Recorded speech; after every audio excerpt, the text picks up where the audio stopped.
নেতা সাহেবের যেমন প্রশ্ন আর হুজুরে তেমন সুন্দরভাবে অসাধারণ প্রশ্নের উত্তর দিলেন। ভিডিওটা দেখুন। নবীজি থেকে শুরু করে যারা কোনো মানুষ দাঁড়িপাল্লায় ভোট দেয় নাই সেই সব লোকরা কি জাহান্নাম পাবে না জান্নাত পাবে? এবার আমি প্রশ্ন শুনে নেন, আপনি উত্তর দিন পরে। তারপর বলছি যে আচ্ছা ঠিক আছে, দাঁড়িপাল্লায় ভোট দিলে যদি জান্নাত গ্যারান্টেড হয় তাহলে মৌলানা মতিউর রহমান নিজামী আর মুজাহিদ সাহেব, কামরুজ্জামান কাদের মোল্লা এবং দেলোয়ার হোসেন সাহেব এরা ধানের শীষ ইলেকশন করে মারা গেলেন, তারা জাহান্নাম পাবে না জান্নাতি হবে? আচ্ছা ওকে ফাইন, ওরা তো মারা গেছেন, জীবিত যারা আছেন দুইজন, আমির সাহেব আর তার সেক্রেটারি গত 18 সালেও ধানের শীষে নির্বাচন করছেন। এখন এই যে প্রশ্ন।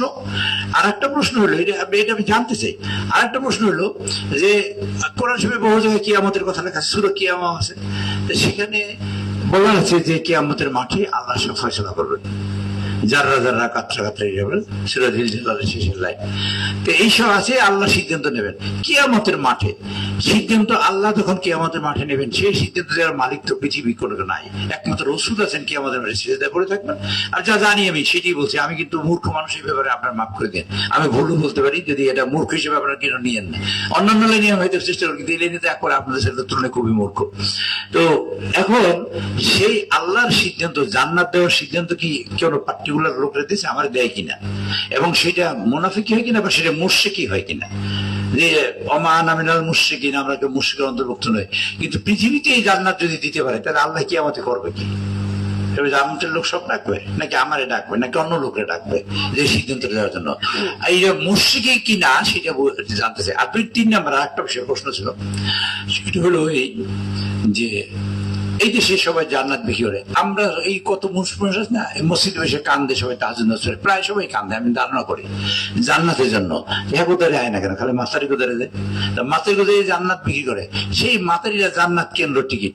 এই পুরুষের কথা না শুনে স্বামীর অবাধ্য হয়ে যদি আরেক জায়গায় ভোট দিয়ে জান্নাত লইয়ে যাইতে চেষ্টা করে, স্বামীর কথা না শুনলে তারা জাহান্নামে হবে কিনা, এটা আমি জানতে চাইছি।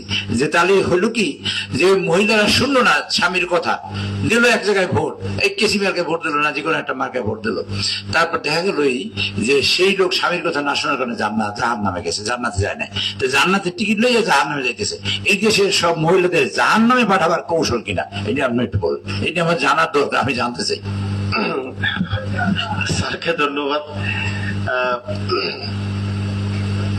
প্রশ্ন যিনি করেন মাম্মাসুল আনহা বিআলামিনা সাইল, হাদিসে পড়ছেন না যে প্রশ্নকারী প্রশ্নদাতা উত্তরদাতার চেয়ে অনেক ভালো জানে। তো এখন বিষয় হলো, কোন মার্কায় ভোট দিলে জান্নাতে যাবে, এই আকীদা হলো বাতিল আকীদা, কথা চূড়ান্ত।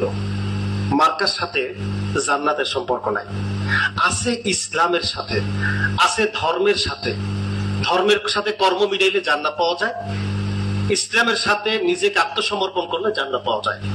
কিন্তু কোনো পাল্লায় ভোট দিলে বা কোনো মার্কায় ভোট দিলে জান্নাত পাবে, এই কথাটা যারা বলে নির্বুদ্ধিতার কারণে বলে, এদের বিবেকটা অনেক ক্ষেত্রে দুর্বল আছে, অথবা আবেগে বলেছে, ঠিক হয়নি। আর এগুলো বলা উচিত নয়, এগুলো সাধারণ মুসলমানদের আকীদাকে বিনষ্ট করে। নাম্বার 2 হলো যে আসলে কে জান্নাতি আর কে জাহান্নামী, কে মুসলমান রইল আর কে মুসলমান রইল না, এর মাপকাঠি কোনো ব্যক্তির কথায় না, এটা হবে কোরআন এবং সুন্নাহর কথায়। কোরআন সুন্নাতে কি লেখা আছে কিনা, যে বাংলাদেশে এখন যেভাবে রাজনীতির টোন সেম, এই সিমিলারিটি কোন তথ্য কোরআনে আছে নাই। বলে কি প্রয়োজনে আমরা এটা করে নিছি, দরকার, ভবিষ্যতের জন্য দরকার। তাহলে আপনি সন্দেহের মধ্যে আপনি আরেকজনকে মুসলমান বলার অধিকার এখন প্রতিষ্ঠা হয় নাই, যার কারণে এই পাল্লায় মার্কা ভোট দিলে বা ওই মার্কায় ভোট দিলে মুসলমান থাকবে, নাহলে মুসলমানই না, ইসলামের পক্ষেই না, কোরআনের পক্ষেই না। আমাকে এইটা নিশ্চিত করতে হবে, জাতিকে নিশ্চিত করতে হবে আপনি যেটা করছেন ওইটা কি সরাসরি ইসলামের রূপরেখা কিনা। এইটা প্রমাণ না করা পর্যন্ত এই দাবিটা অসত্য, এই দাবিতে আপনারা কাম দেবেন না। তারপরে পরকালে বিচার করার মালিক আল্লাহ, শাফাত করবেন রসুল বান্দার আমলের উপরে।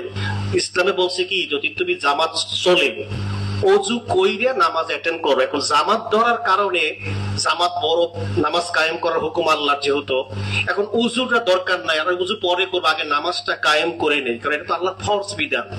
আপনাদের মনে হয় কি উজু ছাড়া তাড়াতাড়ি নামাজকে প্রতিষ্ঠা করার জন্য মসজিদ দাঁড়ায় গেলেন, আপনার এই নামাজকে আল্লাহ নিবে? নিবে না। যদি এটাই না নেয় তাহলে উজু কইরা সুন্দরভাবে, ওবার উজু থাবাই থাবাই পানি দিয়ে একটু করলে হবে না, পরিপূর্ণ সুন্দর মতন করে স্নাগল উজু করে তারপর যদি আপনি আসতে পারেন, এক রাকাত পাইলো পূর্ণ জামাতের সব।